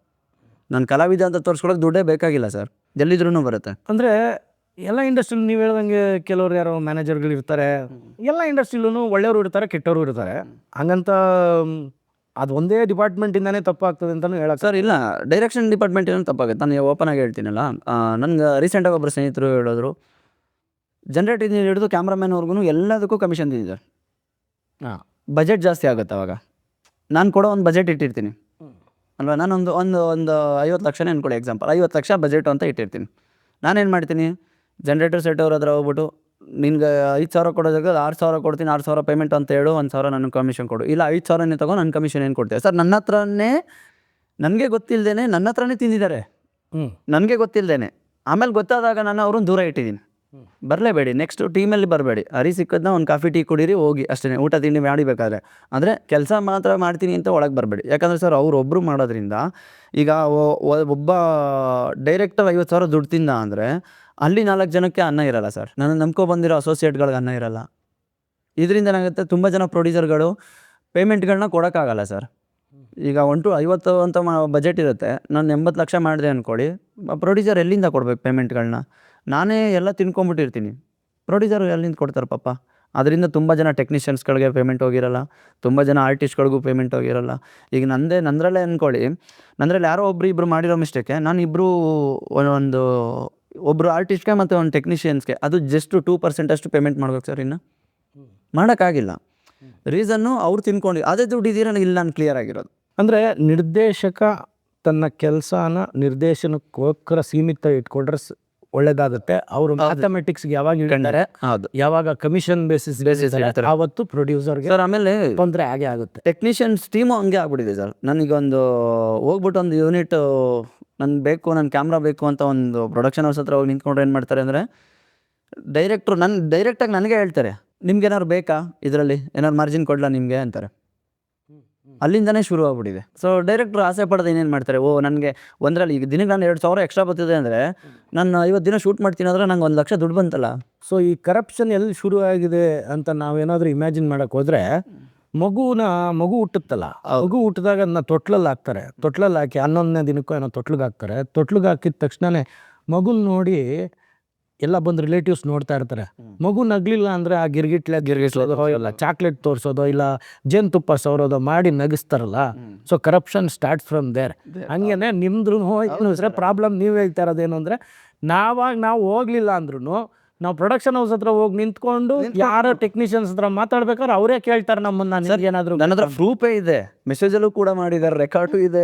ನಾನು ಹೆಂಗೆ ಅಂದರೆ, ಅಯ್ಯೋ ಹೋಗಯ್ಯ, ನಿನ್ನ ಹತ್ರ 100 ರೂಪಾಯಿ ಆಸೆ ಪಟ್ಟು ನಾನು ಪ್ರೊಡ್ಯೂಸರ್ನ ಕಳ್ಕೊಳಕ್ಕಾಗಲ್ಲ. ಈಗ ಪ್ರೊಡ್ಯೂಸರ್ಗೆ ಆ ವಿಷಯ ಹೋಯಿತು ಅಂದರೆ, ಒಬ್ಬ ವ್ಯಕ್ತಿನ ನಂಬಿದೆ, ಒಂದು 1000 ಜನನ ಹ್ಯಾಂಡಲ್ ಮಾಡ್ತಾನೆ ಅಂತ ನಂಬಿದ್ದೆ, ಮೋಸ ಮಾಡಿದ್ನಲ್ಲ ಅಂತ ಇನ್ನೊಬ್ಬ ಡೈರೆಕ್ಟರ್ ಹತ್ರನೂ ಹೋಗಲ್ಲ ಆ ಪ್ರೊಡ್ಯೂಸರು. ಅಲ್ಲ, ಪ್ರೊಡ್ಯೂಸರ್ನೇ ಕಳ್ಕೊಂಡ್ಬಿಡ್ತೀನಿ. ಆ ಪ್ರೊಡ್ಯೂಸರ್ ಇನ್ನೊಬ್ಬನ ನಂಬಿ ಕೆಲಸ ಮಾಡಲ್ಲ. ಹೌದೌದು. ಅದಕ್ಕೆ ನಾನು ಫಸ್ಟ್ ಹೇಳೋದು ಅಷ್ಟೇ ಸರ್, ಯಾವುದೇ ನನಗೆ ಗೊತ್ತಿರೋ ನನ್ನ ಬಜೆಟ್ ಏನು, ನಾನು ಈ ಕ್ಯಾಮ್ರಾಗೆ ಇಷ್ಟು ಕೊಟ್ಟಿರಬೇಕು ಅಂತ ಫಸ್ಟು ತಿಳ್ಕೊಳ್ಳಿ. ಟೆಕ್ನಿಷಿಯನ್ಸ್ಗಳು ಏನು ಎಕ್ವಿಪ್ಮೆಂಟ್ಗಳು ತೊಗೋತೀವಿ, ಈ ವರ್ತ್ ಇಷ್ಟೇ, ಅದನ್ನು ದಯವಿಟ್ಟು ಪ್ರೊಡ್ಯೂಸರ್ಸ್ಗಳಿಗೆ ತಿಳಿಸಿ. ಅಲ್ಲ, ನನಗೊಂದು ರೀಸೆಂಟಾಗಿ ಬಂದಿದ್ದೊಂದು ಮಾಹಿತಿ ಹೇಳಿದ್ರು, ಲೈಟ್ ಇದೆಯಲ್ಲ, ಲೈಟ್ ದಿನ ಯೂಸ್ ಮಾಡೋ ಲೈಟಲ್ಲಿರೋ ಬಲ್ಬ್ ಚೇಂಜ್ ಆಗುತ್ತೆ ಅಂತ ದುಡ್ಡು ಇಸ್ಕೊಂಡ್ರೋ ಉದಾಹರಣೆನೂ ಇದೆ. ಆಗುತ್ತೆ ಸರ್, ಆಗುತ್ತೆ, ಅದು ಚೇಂಜ್ ಆಗುತ್ತೆ ಅಂತ. ಮೈಕ್ದು ಒಂದು ಬ್ಯಾಟ್ರಿ ಹೋದ್ರೂ ಅದು ಚೇಂಜ್. ಹೆಂಗೆ ಯೋಚನೆ ಮಾಡ್ತಾರೆ ಅಂದರೆ ಸರ್, ಸಡನ್ ಆಗಿ ಸರ್ ಬ್ಯಾಟ್ರಿ ತರಿಸ್ಬಿಡಿ, ನಾನು ಆಮೇಲೆ ಪೇಮೆಂಟ್ ಕೊಡ್ಬೇಕಾದ್ರೆ ಕಡಿಮೆ ಮಾಡ್ಕೊಡಿ ಅಂತಾರೆ. ಓಕೆ, ನಾವೇನು ಮಾಡ್ತೀವಿ, ಬ್ಯಾಟ್ರಿ ಅರ್ಜೆಂಟಲ್ಲಿ ಬ್ಯಾಟ್ರಿ ತರಿಸಿ ಹಾಕೊಂಡು ಕೆಲಸ ಶುರು ಮಾಡ್ಕೊಂಡು ಕೆಲಸ ಮುಗಿಸಿರ್ತೀವಿ ಅಷ್ಟೇ. ಎಂಡ್ ಆಫ್ ದಿ ಡೇ ಲೆಕ್ಕ ಕೇಳ್ಬೇಕಾದ್ರೆ ಏನು ಮಾಡ್ತಾರೆ ಅಂದರೆ, ಸರ್ ಗಾಡಿ ನಿಂತಿದ್ರು 2 ದಿನಕ್ಕೆ ಒಂದ್ಸಲ ಗಾಡಿ ವಾಷಿಂಗಿಗೆ ಅಂತ 50 ರೂಪಾಯಿ ಇಸ್ಕೊಂತಾರೆ. ಈಗ ನಾನು ಫುಲ್ ಪ್ಯಾಕೇಜ್ ಮಾತಾಡ್ಕೊಂಡು ಬಂದಿದ್ದೀನಿ ಅಂದಮೇಲೆ ಅವ್ರು ಹಣೆ ಬರೋದು, ಗಾಡಿ ತೊಳಿತಾನೋ ಹಂಗೆ ಇಟ್ಕೊತಾನೋ ಅವ್ರ ಹಣೆ ಬರ. ಆದರೆ ಹಂಗೆ ಮಾಡಲ್ಲ ಅವರು, ಫುಲ್ಲು ಅಲ್ಲಿ ತೊಳೆಯೋದಕ್ಕೂ 2 ದಿನಕ್ಕೆ ಒಂದ್ಸಲ 50 ರೂಪಾಯಿ ಅಂತ ಚಾರ್ಜ್ ಇಟ್ಕೊತಾರೆ. ಅದ್ರ ಜೊತೆಗೆ ಯೂನಿಟ್ಟು ಒಂದು ಲೈಟ್ ಹೋಗಿದ್ರು, ಒಂದು ಸ್ಟ್ಯಾಂಡ್ ಹೋಗಿದ್ರು ಅದಕ್ಕೂ ಒಂದು ಚಾರ್ಜ್ ಇಟ್ಕೊತಾರೆ. ಮತ್ತು ಸುಮ್ಮನೆ ಖಾಲಿ ಬಂದಿದ್ಕೂ ಒಂದು ಚಾರ್ಜ್ ಇಟ್ಕೊತಾರೆ. ನಂದೇ ಓನ್ ಗಾಡಿ ಅಂದಿರ್ತಾರೆ, ಆಮೇಲೆ ಏನು ಹೇಳ್ತಾರೆ, ನಾನು ರೆಂಟ್ ಗಾಡಿ ತರಿಸಿರೋದು ಅದಕ್ಕೆ ಬೇರೆ ಸಪ್ರೇಟು ಅಂತಾರೆ. ಅಲ್ಲ, ಇದು ಇವತ್ತಿಂದ ನಡ್ಕೊಂಡು ಬರ್ತಾ ಇರೋದಲ್ಲ, ಹಿಂದೆಯಿಂದ ನಡ್ಕೊಂಡು ಬರ್ತಾನೆ ಇದೆ. ಆದರೆ ಇದಕ್ಕೆಲ್ಲ ಏನು ಒಂದು ಸೊಲ್ಯೂಷನ್ ಇಲ್ವಾ ಅಂತ. ಸರ್ ಸೊಲ್ಯೂಷನ್ನು ಯಾರು ಒಬ್ರಿಬ್ರು ಚೇಂಜ್ ಆದರೆ ಆಗಲ್ಲ ಸರ್. ನಾನು ಹೇಳೋದಾದರೆ ಫಸ್ಟ್ ಫಿಲ್ಮ್ ಚೇಂಬರ್ ಕಡೆಯಿಂದಲೇ ಎಲ್ರಿಗೂ ಒಂದೇ ಥರ ಕಾನೂನು ಥರ ಮಾಡ್ಕೊಂಬರ್ಬೇಕು. ಇಲ್ಲ ಅವ್ರು ಮಾಡಿರೋದೇ ಚೇಂಜ್. ಈಗ ಫಿಲ್ಮ್ ಚೇಂಬರ್ ಮಾಡಿರೋದೇ ಸರಿ ಅಂತ ಯಾರು ಸರ್ ಚೇಂಬರಲ್ಲಿ ಹೋಗಿ ಯಾರು ಏನು ಕೆಲಸ ಮಾಡ್ತಿದ್ದಾರೆ? ಯಾರು ಏನು ಮಾಡ್ತಾಯಿಲ್ಲ. ಅಲ್ಲಿನ ಡ್ಯಾನ್ಸ್ ಮಾಸ್ಟರ್ಗಳನ್ನ ತೊಗೊತಾ ಇಲ್ಲ. ಯಾಕಂದರೆ ಈಗ ಎಲ್ಲರೂ ಕೂಡ ಡ್ಯಾನ್ಸ್ ಕಲ್ತಿರೋರು ಇದ್ದಾರೆ. ನನ್ನ ಬಜೆಟ್ ಇಲ್ಲ ಕಣೆ, ನಾನು ಕಲ್ತಿದ್ದೀನಿ, ನಾನು ಮಾಡಿಸ್ಕೊಂಡೆ. ನನ್ನ ಬಜೆಟ್ ಇಲ್ಲ, ನನ್ನ ಗಾಡಿ ಇತ್ತು, ನಾನು ಯೂಸ್ ಮಾಡ್ಕೊಂಡೆ. ನನಗೆ ಬಜೆಟ್ ಇಲ್ಲ, ನನ್ನ ಕ್ಯಾಮ್ರಾಮ್ಯಾನ್ನೇ ನಾನು ಯೂಸ್ ಮಾಡ್ಕೊಂಡೆ. ಸರ್ ಮಿಸ್ಟೇಕು ಅಲ್ಲಿಂದನೇ ಆಗುತ್ತೆ. ಬಟ್ ನನಗೆ ತಿಳಿದ ಪ್ರಕಾರ ಫಿಲ್ಮ್ ಚೇಂಬರ್ ಆಗಿರ್ಬೋದು, ಒಕ್ಕೂಟ ಆಗಿರ್ಬೋದು, ಅವರೆಲ್ಲ ಸೇರಿ ಈಗ ರೀಸೆಂಟಾಗಿ ಒಂದು ಪ್ರೈಸ್ ಲಿಸ್ಟ್ ಅಂತ ಒಂದು ಮಾಡಿ ಅನೌನ್ಸ್ ಮಾಡಿದ್ದಾರೆ. ಅದಕ್ಕೆಲ್ಲ ಒಂದು ಸರಿ ಮಾಡ್ಕೊಳ್ಳೋ ರೀತಿನಲ್ಲಿ ಮುಂದಕ್ಕೆ ಹೋಗ್ತಾ ಇದ್ದಾರೆ. ಬಟ್ ಎಷ್ಟು % ಅದು ಸಕ್ಸಸ್ಫುಲ್ ಆಗುತ್ತೆ ಅನ್ನೋದು ನನಗೂ ಸರ್ ಸಕ್ಸಸ್ಸು ನಾನು ಆಗಲೇ ಹೇಳ್ದಂಗೆ ಹೊಂದಾಣಿಕೆ ಅನ್ನೋದು ಇಲ್ಲಿ ಇಲ್ಲ ಸರ್. ಈಗ ನಾವು ಒಂದು ಫಿಲ್ಮ್ ಚೇಂಬರ್ಗೆ ಒಂದು ಮೀಟಿಂಗ್ ಇದೆ, ಇಲ್ಲ ಇಡೀ ಚಿತ್ರತಂಡ ಅವರು ಎಲ್ಲರೂ ಬಂದು ನಿಂತ್ಕೊಬೇಕು, ಸಿನಿಮಾ ಇಂಡಸ್ಟ್ರಿ ಅವ್ರು ಎಲ್ಲರೂ ಬಂದು ನಿಂತ್ಕೋಬೇಕು ಅಂದರೆ ಯಾರೂ ಬರಲ್ಲ ಸರ್. ಬೆರಳೆಣಿಕೆ ಎಷ್ಟು ದೊಡ್ಡವ್ರು ಕಾಣಿಸ್ಕೊತಾರೆ ಅಷ್ಟೇ, ಇನ್ಯಾರು ಕಾಣಿಸ್ಕೊಳ್ಳಲ್ಲ. ಅದೇ ತೆಲುಗು ತಮಿಳಲ್ಲಿ ಒಂದೇ ಒಂದು ಆ ಥರ ಒಂದು ಕರೆ ಬಂತು ಅಂದ್ಕೊಡಿ ಸರ್, ಇಡೀ ಇಂಡಸ್ಟ್ರಿ ಒಂದು ಕಡೆ ನಿಂತಿರುತ್ತೆ. ಕರೆಕ್ಟ್. ಅದು ಅದ್ರದ್ದು ಉದಾಹರಣೆಗಳಿದೆ. ಇಡೀ ಇಂಡಸ್ಟ್ರಿ ಒಂದು ಕಡೆ ನಿಂತಿರುತ್ತೆ. ಅಲ್ಲಿ ಸರ್ ಫಸ್ಟು ಟೆಕ್ನಿಷಿಯನ್ಸ್ಗೆ ಸಪೋರ್ಟ್ ಮಾಡ್ತಾರೆ ನೀಟಾಗಿ. ಯೂನಿಟಲ್ಲಿ ಇಷ್ಟೇ ಇದ್ರ ಪ್ರೈಸು ಅಂತ ಗೊತ್ತಿರುತ್ತೆ. ಈಗ ನಾವು ಕನ್ನಡದವರು ತುಂಬ ಜನ ಏನು ಮಾಡ್ತಾ ಇದೀವಿ ಅಂದರೆ, ತಮಿಳ್ ಕಡೆಯಿಂದ, ತೆಲುಗು ಕಡೆಯಿಂದ, ಆ ಕಡೆಯಿಂದ ನಾನು ಯೂನಿಟ್ಗಳನ್ನ ತರಿಸ್ಕೊತಾ ಇದ್ದೀವಿ. ಕ್ಯಾಮ್ರಾಗಳನ್ನ ಯೂನಿಟ್ಗಳನ್ನ ಆ ಕಡೆಯಿಂದ ತರಿಸ್ಕೊತಾ ಇದ್ದೀವಿ. ಇಲ್ಲಿ ಬರೋವಂಥ ಕ್ಯಾಮ್ರಾಮನ್ನಿಂದ ಹಿಡಿದು ಎಲ್ಲರೂ ಸರ್ ಒಂದು ಸಿನಿಮಾ ಗೆದ್ದರೆ ಅವನು 1000 ದಿನ ಕೂತ್ಕೊಂಡು ಊಟ ಮಾಡ್ಬೋದು ಅನ್ನೋದು ಯೋಚನೆ ಬಿಟ್ಬಿಡ್ತಾನೆ. ಅವತ್ತೊಂದು ಊಟಕ್ಕೆ ಮಾತ್ರ ಯೋಚನೆ ಮಾಡ್ಕೊಂಡು ಕೂತಿರ್ತಾರೆ. ಸೊ ಇದಕ್ಕೆಲ್ಲ ಕಡಿವಾಣ ಹಾಕಕ್ಕೆ ಏನಾದರೂ ಒಂದು ರೂಲ್ನ ತರಬೇಕಾಗ್ತದೆ. ತರಬೇಕು ಸರ್. ಫಿಲ್ಮ್ ಚೇಂಬರ್ ಮತ್ತು ಒಕ್ಕೂಟ ಸೇರಿ ಇದನ್ನ ಒಂದು ಫಾರ್ಮುಲಾ ಕ್ರಿಯೇಟ್ ಮಾಡಿದ್ದಾರೆ. ಅದು ಮಾಹಿತಿ ಇದೆ ಅದ್ರ ಬಗ್ಗೆ. ಅದು ಮಾಡಿದ್ರು ನಾವುಗಳು ಸರಿ ಆಗ್ಬೇಕು ಸರ್, ಜೊತೆನಲ್ಲಿ ಪಾಲಿಸ್ಬೇಕು. ಹೌದು, ಅದು ಮಾಹಿತಿ ಕೊಟ್ಬಿಟ್ರೆ ಆಗಲ್ಲ, ಅದನ್ನ ನೋಡ್ಕೊಂಡು ಅದನ್ನ ಪಾಲಿಸ್ಲೂಬೇಕಾಗುತ್ತೆ ಸರ್. ಈಗ ನಾನು ಒಬ್ಬ ಮೇಕಪ್ ಮ್ಯಾನ ಕರ್ಕೋತೀನಿ ಅಂದರೆ ಅವ್ನು ಫಸ್ಟೇ ಎದುರ್ತಾನೆ, ಅಣ್ಣ ಚೇಂಬರ್ ಕಡೆಯಿಂದ ಏನಾದ್ರು ಇದೆಯಾ ಅಂತಾನೆ. ಯಾಕಪ್ಪ ಅಂದರೆ ಇಲ್ಲ, ಅಲ್ಲೂ ಒಂದಷ್ಟು ಹೋಯ್ತಿದೆ ಅಣ್ಣ. ಸೊ ನನಗೆ ಡೈರೆಕ್ಟಾಗಿ ಮಾತಾಡೋಣ, ನನಗೆ ಅದ್ರ ಬಗ್ಗೆ ಐಡಿಯಾ ಇಲ್ಲ. ಎಲ್ಲಿ ಚೇಂಬರ್ಗೆ ಏನು ಹೋಗುತ್ತೆ ಅದೆಲ್ಲ ನನಗೆ ಗೊತ್ತಿಲ್ಲ. ನಮಗೂ ಗೊತ್ತಿಲ್ಲ ಸರ್ ಇದುವರೆಗೂ. ನಾನು ಎಲ್ಲ ಮಾತುಕತೆಗಳು ನಡೆಯುವಂಥದ್ದು ವಿಷಯ. ಬಟ್ ಮಾತುಕತೆ ನಡೆಯೋದು ಕರೆಕ್ಟು, ಏನೋ ಮಾತಾಡ್ತಾರೆ. ಒಂದೇನು ಗೊತ್ತಾ, ಒಂದೇನಾದರೂ ವಿಷಯನ ಒಬ್ಬರು ನಿಜ ಅನ್ನೋ ಥರ ಯಾರಿಗಾದ್ರೂ ಹೇಳಿಬಿಟ್ರೆ ಅದೇ ಹಬ್ತಾ ಹೋಗುತ್ತೆ ಸರ್. ಆಮೇಲೆ ಅಂತೆಕಂತೆಗಳಿಗೆ ತಲೆ ಕೊಡೋದು ಸರ್ ವೇಸ್ಟು. ಡೈರೆಕ್ಟಾಗಿ ನಿಮಗೆ ಕ್ಲಾರಿಫೈ ಆಗಬೇಕಾ ಎದುರುಗಡೆ ಕೂತ್ಕೊಂಡು ಮಾತಾಡ್ಬಿಡಿ. ಕರೆಕ್ಟ್, ಅದೇ ಒಂದು ಡೈರೆಕ್ಟ್ ಕ್ಲಾರಿಫೈ. ಈಗ ನನಗೆ ಯಾರೋ ಒಬ್ರು ಹೇಳಿದ್ರು, ಇಲ್ಲ ಡೈರೆಕ್ಟ್ರಿಗೆ ಏನೋ ಬರಲ್ವಂತ, ಇಲ್ಲ ಕ್ಯಾಮ್ರಾಮನ್ನೇ ಮಾಡೋದ್ರಂತೆ ಅಂತ. ಓಕೆ, ನಾನೇನು ಮಾಡಿದೆ, ಪ್ರೊಡ್ಯೂಸರ್ನ ಕೂರಿಸ್ಕೊಂಡೆ, ಕ್ಯಾಮ್ರಾಮನ್ನ ಕೂರಿಸ್ಕೊಂಡ್ರೆ, ಪಕ್ಕದಲ್ಲಿ ಎಲ್ಲರೂ ಕೂರಿಸ್ಕೊಂಡು ನಾನು ಹೇಳಿದೆ ಪ್ರೊಡ್ಯೂಸರ್ಗೆ, ನಾನು ಬಜೆಟ್ ಕೊಟ್ಟಿದ್ದೆ ನಿಮಗೆ ಶೂಟಿಂಗ್ ಇಷ್ಟಲ್ಲಿ ಮುಗಿತೀನಿ ಅಂತ. ಎಷ್ಟಲ್ಲಿ ಮುಗಿದಿದೆ ಅಂದೆ. ಸರ್ ನೀವು ಕೊಟ್ಟಿದ್ದ ಬಜೆಟ್ಗಿಂತ 2 ಲಕ್ಷ ಜಾಸ್ತಿ ಉಳಿದಿದೆ ನನ್ನ ಹತ್ರ, ಅದಕ್ಕಿಂತ ಒಳಗಡೆ ಖರ್ಚಾಗಿದ್ದೆ. ಓಕೆ, ಎಷ್ಟು ದಿನದಲ್ಲಿ ಮುಗಿಸ್ತೀನಿ ಅಂತ ಡೇಟ್ ಕೊಟ್ಟಿದ್ದೆ, ಎಷ್ಟು ಬೇಗ ಮುಗಿದಿದೆ ಹೇಳಿ. ಇಷ್ಟು ಬೇಗ ಮುಗಿದಿದೆ ಸರ್. ಒಬ್ಬ ಡೈರೆಕ್ಟ್ರಿಗೆ ಅದು ಗೊತ್ತಿಲ್ಲ ಅಂದರೆ ಹಂಗೆ ಮುಗ್ಸೋಕ್ಕಾಗತ್ತಾ? ಆರ್ಟಿಸ್ಟ್ಗಳನ್ನ ನಿಭಾಯಿಸೋಕ್ಕಾಗತ್ತಾ? ಸ್ಪಾಟಲ್ಲಿ ಡೈಲಾಗ್ಗಳು ಬರ್ಕೊಟ್ಟು ಎಲ್ಲ ಮಾಡಿಕೊಟ್ಟು ನಿಭಾಯಿಸಿ ನಾನು 3 ದಿನ ಮುಂಚೆನೇ ಶೂಟಿಂಗ್ ಮುಗಿಸ್ಕೊಂಡು ರಿಟರ್ನ್ ಆಗ್ತೀವ ಕುಂಬಳಕಾಯಿ ಹೊಡೆದು? ಇಲ್ಲ, ಚಾನ್ಸೇ ಇಲ್ಲ. ಅದೇ ಕ್ಯಾಮ್ರಾಮನ್ ನಾನು ಒಂದೇ ಒಂದು ಮಾತು ಹೇಳಿದೆ, ಸರ್ ನನಗೆ ಕ್ಯಾಮ್ರಾಮನ್ ಕಮ್ ಡೈರೆಕ್ಟರ್ ಬೇಕು, ಆದರೆ ಡೈರೆಕ್ಟ್ರ್ ಜೊತೆ ಹೊಂದಾಣಿಕೆ ಆಗೋರು ಬೇಕು. ಡೈರೆಕ್ಟ್ರ್ ಮೈಂಡ್ ಏನಿರುತ್ತೆ, ಡೈರೆಕ್ಟ್ರ್ ಕಣ್ಣು, ಯಾಕಂದರೆ ನೀವು ಡೈರೆಕ್ಟ್ರ್ ಕಣ್ಣೇ ಆ್ಯಕ್ಚುಲಿ. ನಾನು ಹಾರ್ಟ್ ಆದರೆ ನೀವು ಕಣ್ಣು. ನಾನು ಇಲ್ಲಿಂದ ಹೇಳ್ತೀನಿ, ನೀವು ಅದನ್ನು ಮಾಡ್ತೀರಾ. ಆದರೆ ಯಾವಾಗ ಅದು ಭಿನ್ನಾಭಿಪ್ರಾಯ ಉಂಟಾಗೋದೋ ಆವಾಗ ಯಾವುದೇ ಕಾರಣಕ್ಕೂ ಆಗಲ್ಲ ಅಂತಲೇ ಹೇಳ್ಬಿಟ್ಟೆ ಡೈರೆಕ್ಟಾಗಿ. ನನಗೆ ಡೈರೆಕ್ಟ್ರ್ ಕಮ್ ಕ್ಯಾಮ್ರಾಮನ್ ಬೇಡ, ಆದರೆ ಡೈರೆಕ್ಟ್ರ್ ಕಲ್ತಿರೋ ಕ್ಯಾಮ್ರಾಮನ್ ಬೇಕು. ಡೈರೆಕ್ಷನ್ನ ಮಾಡ್ತಾನಲ್ಲ ಅವನನ್ನ ನಿಭಾಯಿಸೋ ಕ್ಯಾಮ್ರಾಮನ್ ಬೇಕು, ಅಲ್ಲಿರೋ ಆ ಸೆಟ್ನ ನಿಭಾಯಿಸೋ ಕ್ಯಾಮ್ರಾಮನ್ ಬೇಕು. ಅಲ್ಲಿ ಕ್ಯಾಮ್ರಾಮ್ಯಾನು ಮಾತಾಡೋ ಥರ ಇರಬೇಕು. ಯಾವ ಥರ ಮಾತಾಡಬೇಕು ಅಂದರೆ ಪ್ರತಿಯೊಬ್ಬ ವ್ಯಕ್ತಿನೂ ನಿಲ್ಲಿಸಿ ಮಾತಾಡ್ಬೇಕು ಸರ್. ಸಿಂಗಲ್ ವ್ಯಕ್ತಿನೂ ನಿಲ್ಲಿಸಿ ಮಾತಾಡೋ ಅಂಥ ಕ್ಯಾಮ್ರಾಮನ್ ಬೇಕು. ನಾವು ಹೇಳಿದ ಥರ ಕೇಳೋದಕ್ಕೂ ಅವ್ರು ಇರಬೇಕು ರೆಡಿ, ಅವ್ರು ಹೇಳಿದ ಥರ ಕೇಳೋಕ್ಕೂ ನಾವು ರೆಡಿ ಇರಬೇಕು. ಈಗ ನಮ್ಮ ಕನ್ನಡ ಚಲನಚಿತ್ರ ಇಂಡಸ್ಟ್ರಿ ಒಳಗಡೆ ಹೊಸದಾಗಿ ನಿರ್ದೇಶಕರಾಗಿ, ನಿರ್ಮಾಪಕರಾಗಿ, ನಟರಾಗಿ, ತಂತ್ರಜ್ಞರಾಗಿ ಬರೋ ಅಂಥ ಹೊಸ ಹುಡುಗರಿಗೆ ನಿಮ್ಮ ಕಿವಿ ಮಾತೇನಾದರೂ ಇದ್ದರೆ ಹೇಳಿ. ಬರ್ತಿರೋರ್ಗೆ ಎಲ್ರಿಗೂ ಒಂದೇ ಮಾತು ಹೇಳೋದು ಸರ್, ನೀವು ಎಲ್ಲೋಗಿ ಸೆಟ್ಟಲ್ಲಿ ಕಲಿತಿರೋ ಬಿಡ್ತಿರೋ ಗೊತ್ತಿಲ್ಲ. ನೀವು ಹೋಗಿ ಸೆಟ್ಟಲ್ಲಿ ನಿಂತ್ಕೊಳ್ಳೋದಾದರೆ ಕಲ್ತಂಗಲ್ಲ ಸರ್. ಅಸೋಸಿಯೇಟಾಗಿ ನಿಂತ್ಕೊಂಡು ಪ್ಯಾಡ್ ಇಟ್ಕೊಂಡು ನಿಂತ್ಕೊಂಡ್ಬಿಟ್ಟು ನಾನು ಕಾಸ್ಟ್ಯೂಮ್ ಕಂಟಿನ್ಯೂಟಿ ಬರ್ಕೊತೀನಿ, ಆರ್ಟಿಸ್ಟ್ಗಳಿಗೆ ನರೇಟ್ ಮಾಡ್ತೀನಿ ಅನ್ನೋದೆಲ್ಲ ಡೈರೆಕ್ಷನ್ ಕೋರ್ಸ್ ಅಲ್ಲ. ಡೈರೆಕ್ಷನ್ ಕೋರ್ಸ್ ಅಂದರೆ ಫಸ್ಟ್ ಓಮ್ ಅಂತ ಬರೀತಿದ್ದಂಗೆ ಆ ರೈಟಿಂಗಲ್ಲಿ ಕೂತ್ಕೊಬಿಟ್ರೆ ಸಾಕು ಸರ್. ರೈಟಿಂಗಲ್ಲಿ ಕೂತ್ಕೊಂಡು ಈ ಸೀನು ನನಗೆ ಮನೆ ಒಳಗಡೆ ನಡೀತಿರೋದು, ಸ್ಟುಡಿಯೋ ಒಳಗಡೆ ನಡೀತಿರೋದು, ಹೊರಗಡೆ ರೋಡಲ್ಲಿ ನಡೀತಿರೋದು ಅಂತ ಅಲ್ಲಿ ಗೊತ್ತಾದ ತಕ್ಷಣ ಅವನಿಗೆ ಒಂದು ಇಮ್ಯಾಜಿನೇಷನ್ ಬಂದುಬಿಟ್ಟಿರುತ್ತೆ. ನಾನು ಇಲ್ಲಿ ಹೋಗಿ ರೋಡಲ್ಲಿ ನಿಂತ್ಕೊಂಡ್ರೆ ನನ್ನ ಇಮ್ಯಾಜಿನೇಷನ್ ಪ್ರಕಾರ ಅಲ್ಲೊಂದು ಆಟೋ ಬರಬೇಕು, ಈ ಕಡೆಯಿಂದ ಬೈಕ್ ಬರಬೇಕು, ಈ ಕಡೆಯಿಂದ ಈ ಆರ್ಟಿಸ್ಟ್ಗಳು ಬರಬೇಕು ಅಲ್ವಾ, ಅದನ್ನು ಮಾಡ್ತಾನೆ ಸರ್ 100%. ಫಸ್ಟು ರೈಟಿಂಗಲ್ಲಿ ಕೂತ್ಕೊಬೇಕು. ರೈಟಿಂಗಲ್ಲಿ ಯಾವ ವ್ಯಕ್ತಿಗೆ ಗ್ರಿಪ್ಪು ಸಿಗುತ್ತೆ ಅವ್ರಿಗೆ ಬರೋವಂಥ ಎಲ್ಲ ಹೊಸಬ್ರಿಗೆ ಹೇಳೋದಷ್ಟೇ, ದಯವಿಟ್ಟು ರೈಟಿಂಗ್ ಕಲೀರಿ, ರೈಟಿಂಗ್ ಪ್ಯಾಟ್ರನ್ ಕಲೀರಿ. ಒಂದೇ ಪದೇ ಪದೇ ಬರಬಾರ್ದಂಗೆ ಬರಿಬೇಕು. ಅದು ಹೇಗೆ ಬರೆಯೋದು, ನಾನು ಸ್ಕ್ರೀನ್ ಪ್ಲೇನ ಯಾವ ಥರ ಬರ್ಕೊಬೇಕು, ಆಮೇಲೆ ಡೈಲಾಗ್ಗಳನ್ನ ಯಾವ ಥರ ಒಬ್ಬೊಬ್ಬರು ಒಂದೊಂದು ಥರ ಬರೀತಾರೆ. ಆದರೆ ನಿಂದೇ ಆದಂಥ ಒಂದು ಮಾರ್ಕ್ ಇರುತ್ತೆ, ಸಿಗ್ನೇಚರ್ ಇರುತ್ತೆ ರೈಟಿಂಗ್. ಆ ಸಿಗ್ನೇಚರ್ನ ನೀನೇ ಕಂಟಿನ್ಯೂ ಮಾಡ್ಕೊಂಡು ಹೋಗು. ಅದು ನಿನ್ಗೆ ಅರ್ಥ ಆದರೆ ಸಾಕು, ಇನ್ಯಾರಿಗೂ ಅರ್ಥ ಆಗೋದು ಬೇಕಾಗಿಲ್ಲ. ಯಾಕಂದರೆ ನೀನು ಸಿನಿಮಾ ನೋಡಿರೋನು, ನಿನ್ನ ಕತೆ ನೀನು 50 ಸಲ ನೋಡಿರೋನು. ಹಾಗಾಗಿ ನಿನ್ನ ಸಿಗ್ನೇಚರ್ ಸ್ಟೈಲಲ್ಲೇ ನೀನು ರೈಟಿಂಗ್ನ ಮಾಡು. ಆ ನಿನ್ನ ಸಿಗ್ನೇಚರ್ ಸ್ಟೈಲು ನಿನಗೆ ರೈಟಿಂಗ್ ಕಲಿಸ್ಕೊಡುತ್ತೆ. ಆ ರೈಟಿಂಗು ಅಲ್ಲೇ ಸ್ಕ್ರೀನ್ ಪ್ಲೇನ ಊಟಾಕತ್ತೆ ಸರ್. ನಾವು ಸ್ಕ್ರೀನ್ ಪ್ಲೇಗೆ ಸಪ್ರೇಟ್ ಕೋರ್ಸ್ ಕಲಿಬೇಕು ಅಂತ ಏನಿಲ್ಲ, ಡೈಲಾಗಿಗೆ ಸಪ್ರೇಟ್ ಕೋರ್ಸ್ ಕಲಿಬೇಕು ಅಂತ ಏನಿಲ್ಲ. ಅವ್ನು ಯಾವ ವ್ಯಕ್ತಿ ಕೂತ್ಕೊಂಡು ಒಂದು ಕತೆನ ಬರಿತಾನೋ ಆಗಲೇ ಇಮ್ಯಾಜಿನೇಷನ್ ಶುರು ಆಗಿರುತ್ತೆ. ಅವನ ಮೈಂಡಲ್ಲಿ ಕತೆ ಶುರುವಾಗಿರುತ್ತೆ. ಸಿನಿಮಾ ನೋಡ್ತಾನೇ ಇರ್ತಾನೆ, ಅವ್ನು ಪ್ರತಿದಿನ ನೋಡ್ತಾನೆ ಇರ್ತಾನೆ. ಹಾಗಾಗಿ ಎಲ್ಲರೂ ಅಷ್ಟೇ ರೈಟಿಂಗಲ್ಲಿ ಗ್ರಿಪ್ ಇರಲಿ, ರೈಟಿಂಗ್ನ ಕಲೀರಿ. ಫಸ್ಟು ರೈಟಿಂಗ್, ಅದು ಬಿಟ್ಟರೆ ಇನ್ನು ಯಾರ ಹತ್ರ ಕಲಿದ್ರು ವೇಸ್ಟು ಸರ್. ಯಾರು ಹೇಳ್ಕೊಡಲ್ಲ. ಅಸೋಸಿಯೇಟ್ ಅನ್ನೋದು ಅವ್ರಿಗೆ ಸಪೋರ್ಟ್ ಮಾಡೋಕ್ಕೆ ಹೊರತು ನಮಗೆ ಸಪೋರ್ಟ್ ಮಾಡೋಕ್ಕಲ್ಲ, ಅಸೋಸಿಯೇಟ್ಗಳಿಗೆ ಸಪೋರ್ಟ್ ಮಾಡೋಕ್ಕಲ್ಲ, ಅವ್ರಿಗೆ ಸಪೋರ್ಟ್ ಮಾಡೋಕ್ಕಷ್ಟೇ. ಒಬ್ಬ ನಿರ್ದೇಶಕನಿಗೆ ಸಪೋರ್ಟ್ ಮಾಡೋಕ್ಕಷ್ಟೇ ಅಸೋಸಿಯೇಟ್ಗಳು. ಅವರು ಕಲಿಯೋಂಥದ್ದು ಯಾವುದೂ ಕಲ್ತಿರಲ್ಲ. ಸೊ ರೈಟಿಂಗ್ ಆಗಿರ್ಬೋದು ಅಥವಾ ಸೆಟ್ಟಲ್ಲಿ ಬಂದು ಸುಮ್ಮನೆ ನಿಂತ್ಕೊಳ್ಳೋದ್ರ ಬದಲು ನಿಮ್ಮ ಇನ್ವಾಲ್ವ್ಮೆಂಟ್ ಇಟ್ಕೊಂಡು ಬಂದರೆ ಕಲಿತೀರಾ, ನಾಳೆ ನಿಮಗೂ ಹೆಲ್ಪ್ ಆಗುತ್ತೆ, ನೀವು ಬೆಳಿತೀರಾ ಈ ರಂಗದಲ್ಲಿ ಅಂತ ನೀವು ಹೇಳ್ತೀರಾ ಸರ್. ಇನ್ನೊಂದು ಹೇಳ್ಬಿಡ್ತೀನಿ. ಅದ್ರ ಜೊತೆ ಯಾವ ಮೆಥಡಲ್ಲಿ ನಾನು ಬಜೆಟ್ನ ಇಟ್ಕೊಬೇಕು, ಯಾವ ಮೆಥಡಲ್ಲಿ ನಾನು ಬಜೆಟ್ನ ಹಾಕೊಬೇಕು. ಈಗ ನಾನು 3,000 ಕೊಟ್ಟರು ಒಂದು ಕಾರ್ ರೆಂಟಿಗೆ ಸಿಗುತ್ತೆ, 30,000 ಕೊಟ್ಟರು ಸಿಗುತ್ತೆ, 3 ಲಕ್ಷ ಕೊಟ್ಟರು ಸಿಗುತ್ತೆ ಸರ್. ನಾನು ಆ ಬಜೆಟಲ್ಲಿ, ಆ ಕಥೆನಲ್ಲಿ, ಆ ಜಾಗಕ್ಕೆ ಯಾವ ಪ್ರಾಪರ್ಟಿ ಯೂಸ್ ಮಾಡಿದ್ರೆ ನನಗೆ ಬಜೆಟ್ ಉಳಿತದೆ, ಆ ಬಜೆಟಲ್ಲಿ ನಾನು ಬಜೆಟ್ನ ಕೊಡ್ಬೋದು.